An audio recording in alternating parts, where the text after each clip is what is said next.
safe patient handling for healthcare workers and the efforts that we're putting in to reduce falls for patients really shouldn't be in silos. Welcome to Key into Quality, the Mayo Clinic podcast where we explore the people, practices, and principles that elevate healthcare quality and safety. I'm Dr. Tim Morgenthaler, a professor of medicine and vice chair of Mayo Clinic Quality.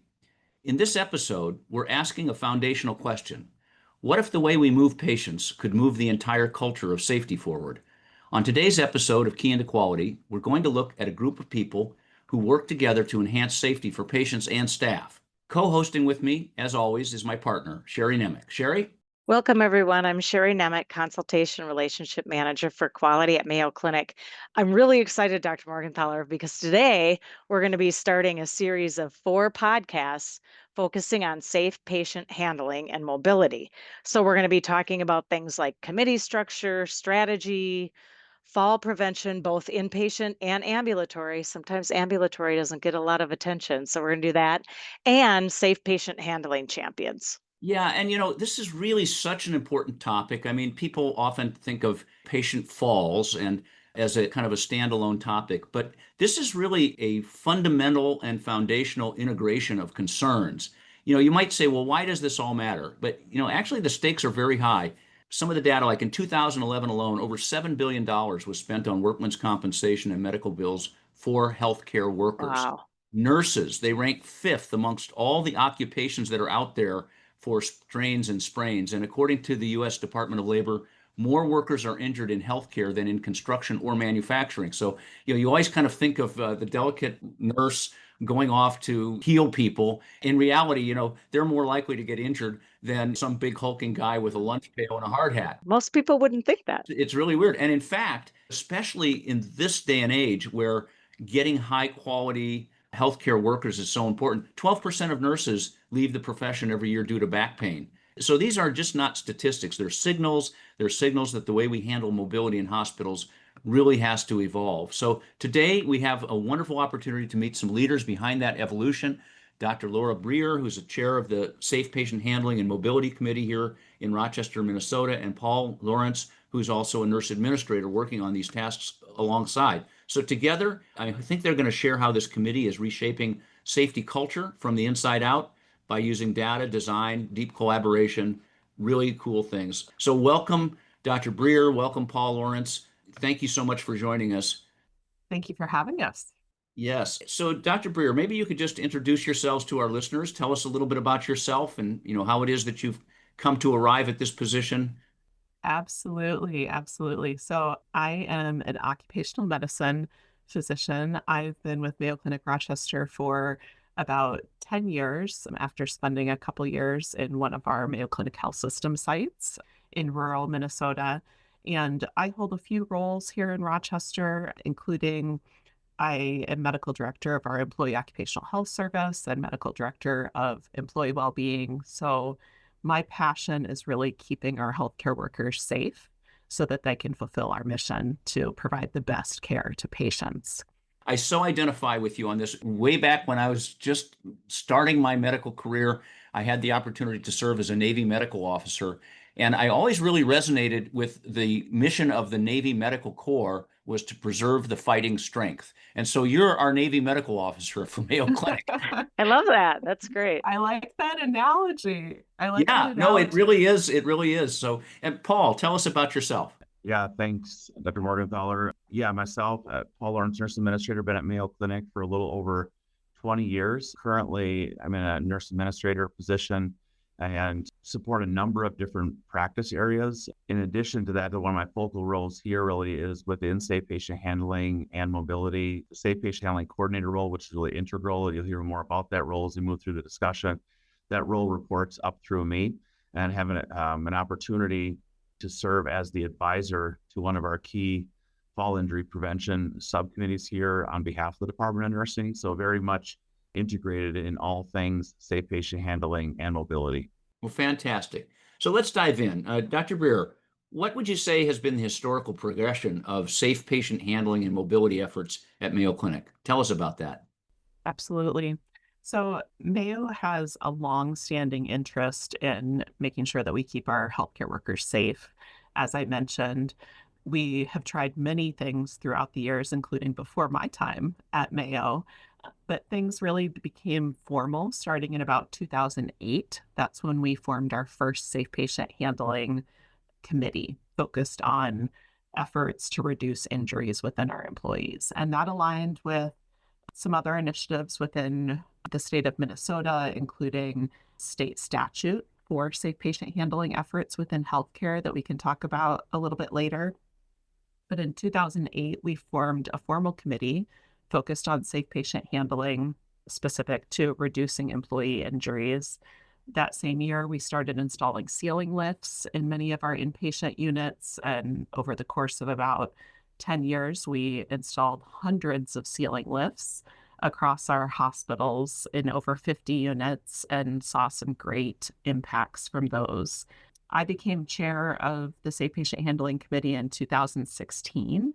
And I can tell you it has evolved since then, but it's one of the greatest experiences that I've had. It's such an engaged group of people really focused on helping each other. And so that group looks at a number of things, trialing initiatives, pilots.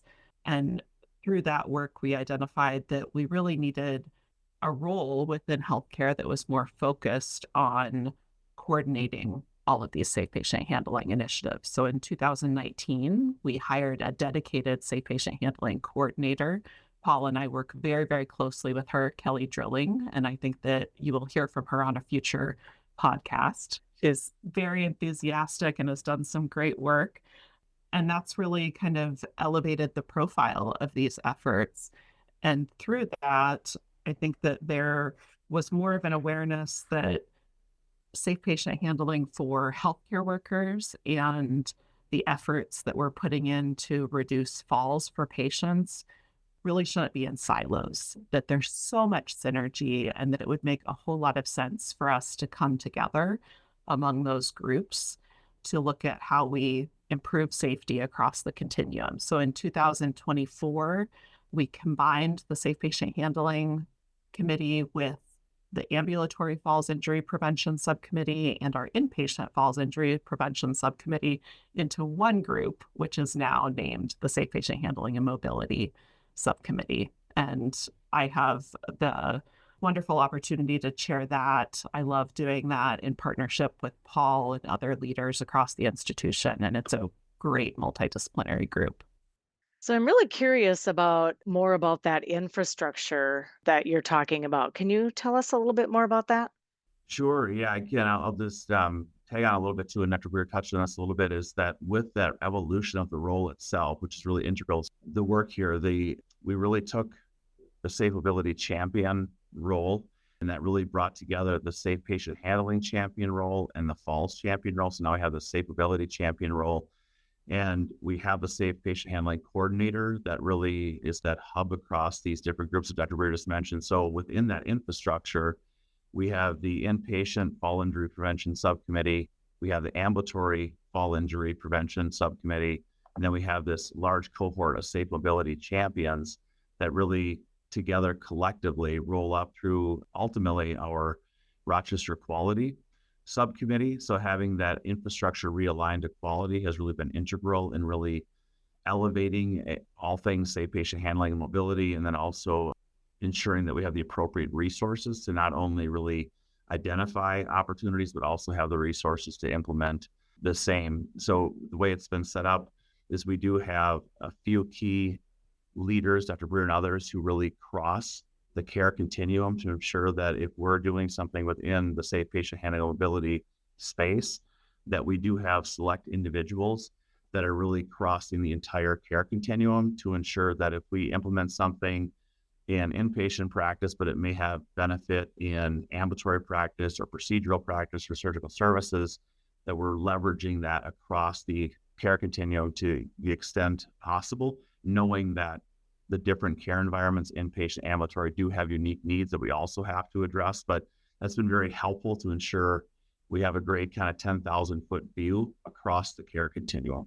I want to lean into this just a little bit and pick it apart. You've both described a history of sort of a development, and some of that had to do with changing concepts of how we're doing this. It's not just about falls, it's not just about this, but it's safe for everyone. Also, you've described the development of a fairly large infrastructure. So we have this committee that's really a subcommittee answering to quality, and then you have subcommittees of ambulatory and inpatient, and then you have supervisors, and ultimately, I guess at the unit level, you have mobility champions. We're a large institution. Some of our listeners might be at smaller hospitals. How would you scale this if you were going to scale it down? How does it work, let's say, at one of our smaller hospitals in the health system? Do they have champions in the health system and then just sort of a local falls committee? Or tell us a little bit about how that works. So I don't know that they have rolled out the Safe Mobility Champion role at the health system. That's fairly new, even here in Rochester, that formal role. Within smaller hospitals, they may have a dedicated committee for safe patient handling and mobility, or it may be the responsibility of another committee like environmental health and safety or another safety committee that they have to focus on these efforts. I think one of the most important things, no matter what size healthcare institution you are, to make sure that you're hearing the voice of frontline staff. We can't have these decisions happening in a conference room. We have to make sure that they're translated into action at the patient bedside. And it's those lessons learned from our nurses and other staff working directly with patients that really prompt many of the great initiatives that we have and improvements that we have. So within our subcommittee, the Safe Patient Handling Mobility Subcommittee, over half of our members are frontline staff, so non-managerial staff. And I think that's one of the things that makes it so much fun and so engaging, is that they are really passionate and they are implementing these efforts every day and bringing back lessons learned. So how does the work of your committee support both patient and employee safety? Yeah, like I said, it used to be siloed. We used to have safe patient handling focused on employee safety and patient falls initiatives, prevention initiatives focused on patients. And we've really tried to shift that so that we're thinking about safety without adjectives. One of my mentors, Andrew Vaughn, that was one of his lessons that he hammered home to me, that you should always be thinking about safety without adjectives, what's best for everyone. And I think that having the Safe Mobility Champion role and having that safe patient handling coordinator has really helped with that, because we are now one group and employees can come to us with any issues, whether they're employee issues, patient issues, and many things affect both. If there's challenges with the ceiling lift, that may pose a risk for employees, it may pose a risk for patients. I think that the structure we have now makes it that our employees don't have to figure out which path to go. It's all part of one effort. And I'll just add on to that, Dr. Breeher, those are great points. I think the other thing too is that, looking at some of the literature, the Joint Commission came out with a large paper several years ago showing that when a patient falls, in approximately 15 to 20% of those cases, a nurse is injured. And so really, when you really start to dive into the data, you see that these two issues, patient safety and employee safety, are very much coupled together. The other thing that I think has been really integral to the success of the subcommittee is that in addition to, we think oftentimes patient safety or employee safety is physician-led, department of nursing-led, those are both accurate, but then we also bring in a number of other roles within the healthcare system. Our physical therapists, our occupational therapists, for ambulatory, the DOS staff. So really realizing that this doesn't start and stop with one role or two roles, but it's really across the entire interdisciplinary team. So that's really been integral as well. In the Safe Mobility Champion role, which you hear more about at a future session, that also is beyond just the Department of Nursing. We do have a number of our roles, the DOS, PASS, other staff that are also stepping in to serve in that role. For our listeners, DOS is Desk Operations Staff, right? Yes. Thank you. We love our acronyms in healthcare. Paul, let's kind of stay on that frontline staff topic that Dr. Breeher started with, having staff represented on the committee. What other ways are frontline staff engaged in these efforts? Yeah, a couple of things that come to mind. One thing that with the implementation of the Safe Mobility Champion role, which was really Q1 of 2024, our Safe Patient Handling Coordinator, Kelly Drilling, kicked off quarterly Safe Mobility Champion sessions. And so these sessions really generally draw up to 200 or more individuals who are in the Safe Mobility Champion role. They have live interactive sessions reviewing the data, reviewing best practice, hands-on skill station related to equipment. As they work through those sessions, and they're generally 2 to 3 hours in length, those Safe Mobility Champions leave those sessions with kind of a to-do list to bring back to their local unit. And they are really expected to take that information from the session, meet with the nursing leadership team on that unit, and ensure that there's awareness and support for best practice related to safe patient handling and mobility. So that's been a great way to really make sure that we don't just have a safe mobility champion, but that we really have an infrastructure that sets that champion up for success. Because if we have a champion who's very passionate about all things safe patient handling and mobility, but they're not supported at the local unit, we won't be successful to the extent we need to be successful for our patients and our staff. So that's been a huge win. We also have other unit coordinating councils and other small unit level staffing groups. Most units have those in place, and they have an opportunity for the Safe Mobility Champion to be part of those conversations as well. So there's bidirectional communication, not just from the coordinator in these quarterly sessions down to the unit, but also an opportunity for the unit to share that back up through leadership within safe patient handling. Wow.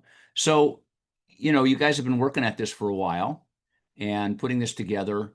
What surprises have you bumped into as you're trying to do your work here? I think for myself, maybe a couple things. One is I was surprised that Minnesota is one of only 9 states that has a safe patient handling statute within the state that requires within healthcare institutions that we have certain things like a policy, a procedure, a committee or group focused on these efforts. So I'm really thankful to be in a state that has that framework and structure, but I think even states that don't have that requirement can take some of those lessons learned to build their own structure, because this benefits patients and healthcare workers. And the other thing that I think surprised me along the way is the really high level of engagement from a broad spectrum of multidisciplinary staff. So one example is our general services staff, which their focus is patient transport. You wouldn't typically think of that as a role that would be interested in safe patient handling, how you move patients. The patients get into the wheelchair at the door, and someone might think the patient transport staff bring them to the appointment and then hand them off to the nurses. But our general services staff have a spot on our subcommittee, so they're there as part of the multidisciplinary decision making. And they actually came forward and said, we would like to be trained on the ceiling lifts. We'd like to be trained on some of the ambulatory equipment that we see when we're dropping off patients, because sometimes there's one nurse there and they're sitting waiting for another nurse to come help them with the ceiling lift, and we could help. Oh, that's terrific. Yeah, so they've started getting training, and Yeah, I just love that. So for our listeners, our general services people, I just had a fun conversation with one of them the other week.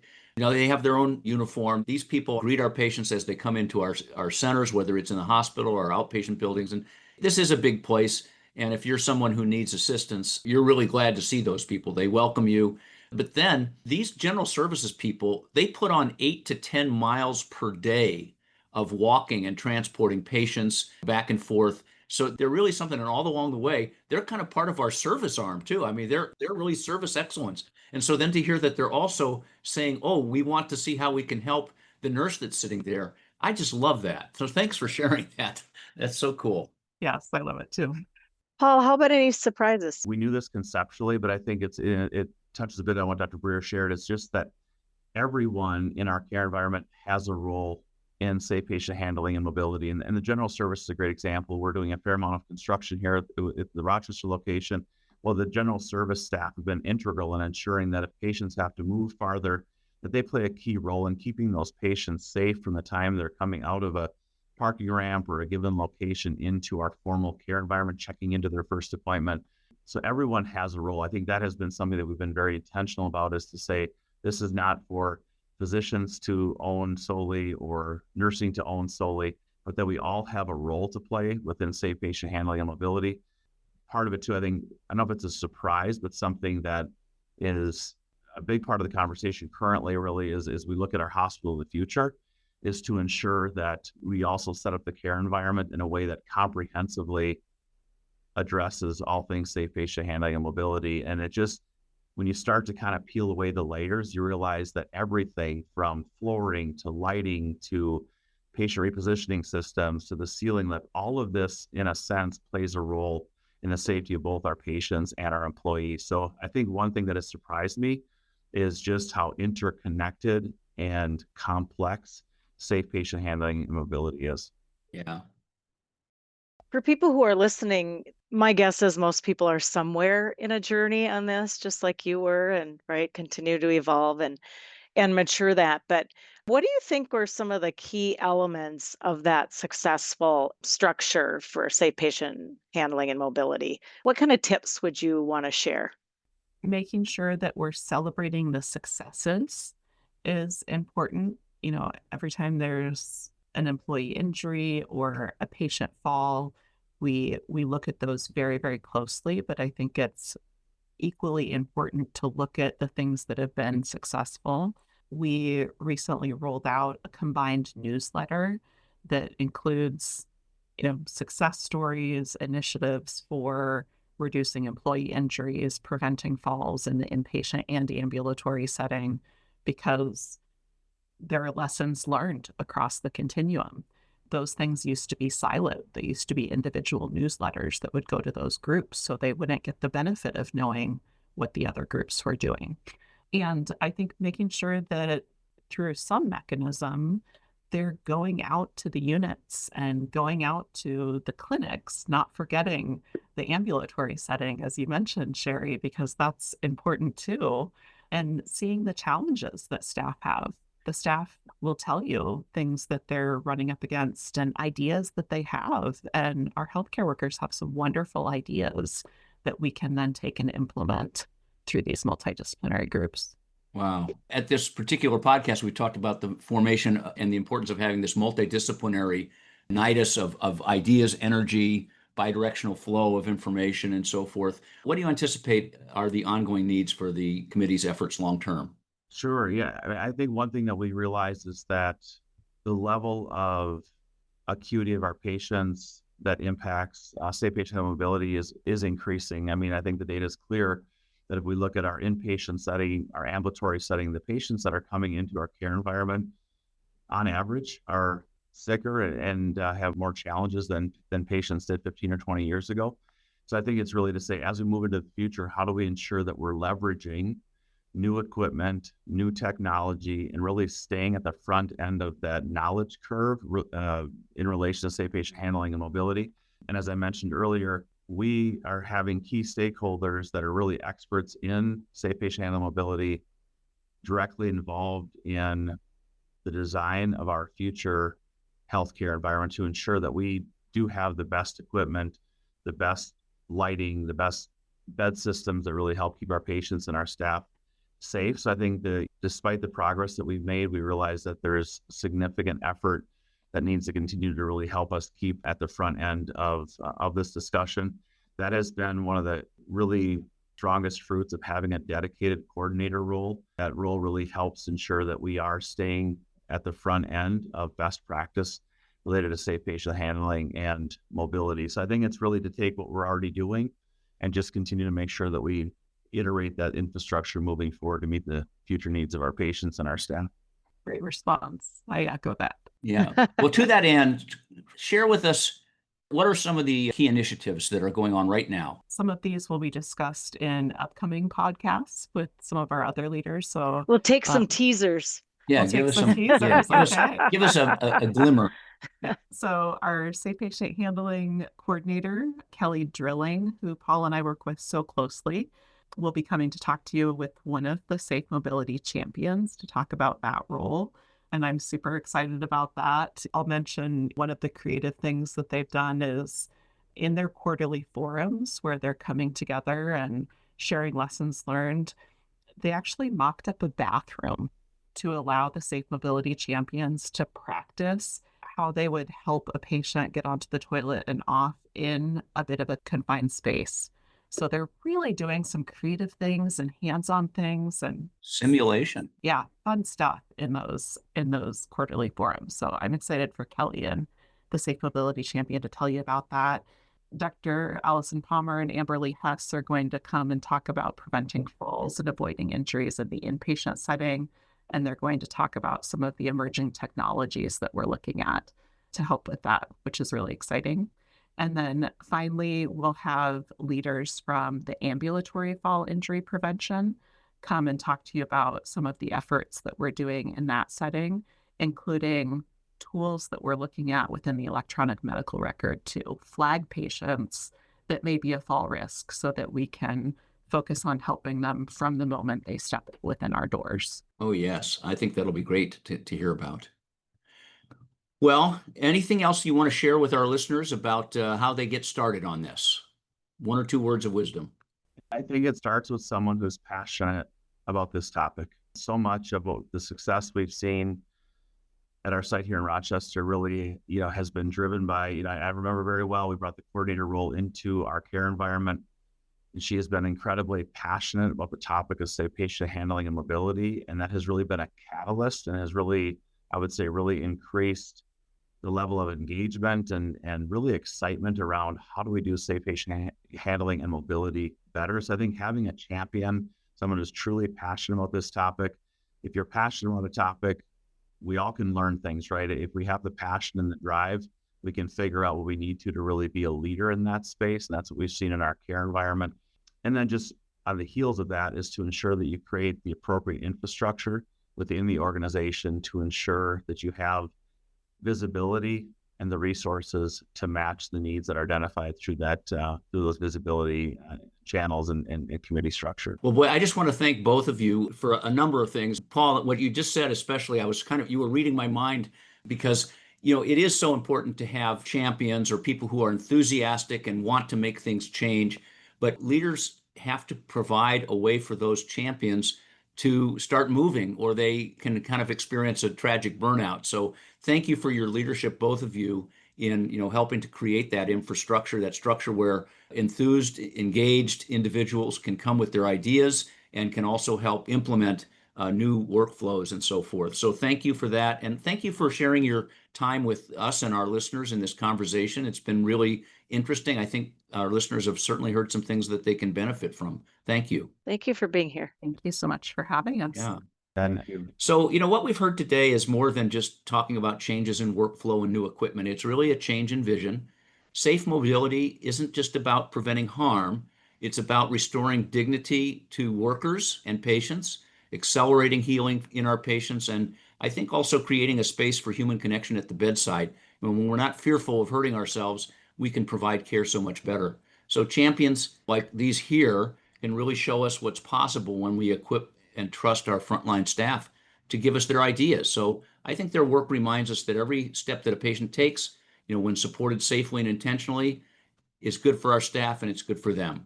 If we want safer hospitals and healthier patients, we need to keep on asking, who else can we invite to walk this path with us? So thank you both so much. We've come to the end of our podcast. We're glad you could join us, and we hope that the information has provided new insights. Again, Mayo Clinic's Key into Quality podcast aims to highlight some first steps in addressing important quality challenges in your organization. Our goal is to help improve quality for patients and the populations that we all serve. If you enjoyed this podcast, please leave us a review on Apple Podcasts, a rating on Spotify, feedback wherever you listen. Share us with your friends, relatives, and coworkers, and please let other organizations know about the podcast so the information can spread. Until next time, goodbye.